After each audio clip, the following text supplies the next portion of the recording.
Assalamualaikum warahmatullahi wabarakatuh. Kembali lagi bersama saya Abdul Soleh di channel YouTube Abdul Soleh. Jadilah seperti bunga yang memberikan keharuman kepada tangan yang telah merusaknya.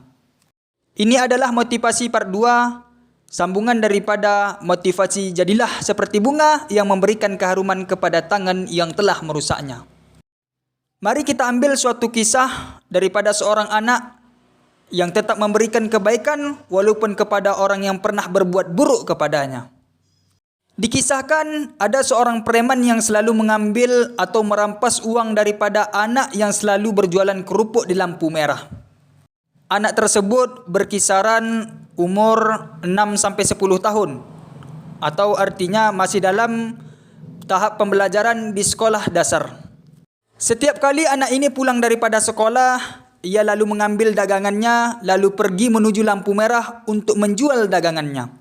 Anak tersebut menjual kerupuk dagangannya dari jam 2 siang hingga jam 6 sore hari.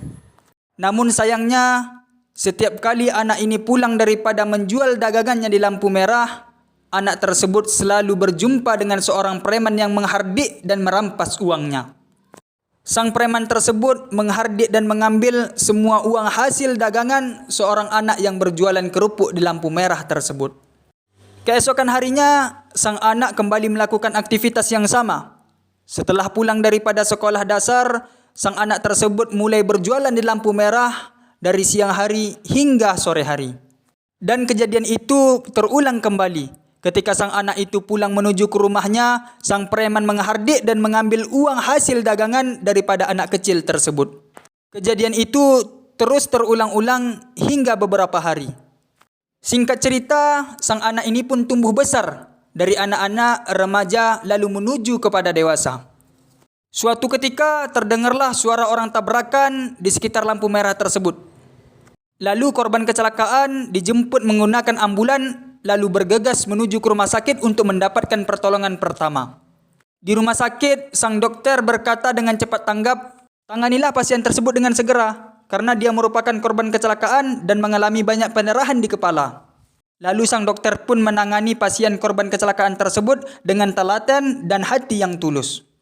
Hingga 3 hari kemudian, pasien korban kecelakaan tersebut pun mulai membaik.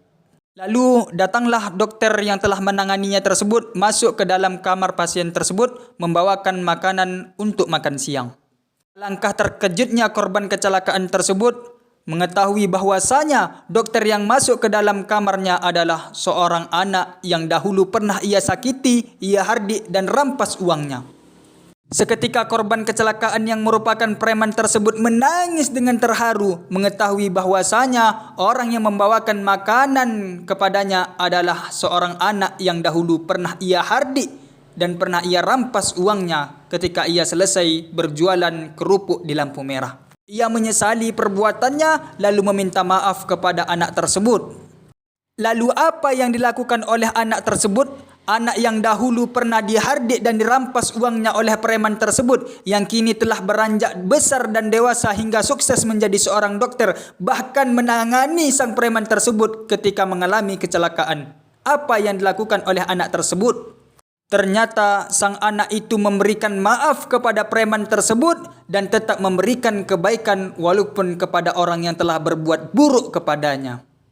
Masya Allah, tabarakallah. Ini merupakan salah satu kisah yang dapat kita ambil pelajaran daripadanya, agar tetap berbuat kebaikan walaupun kepada orang yang telah berbuat buruk kepada kita.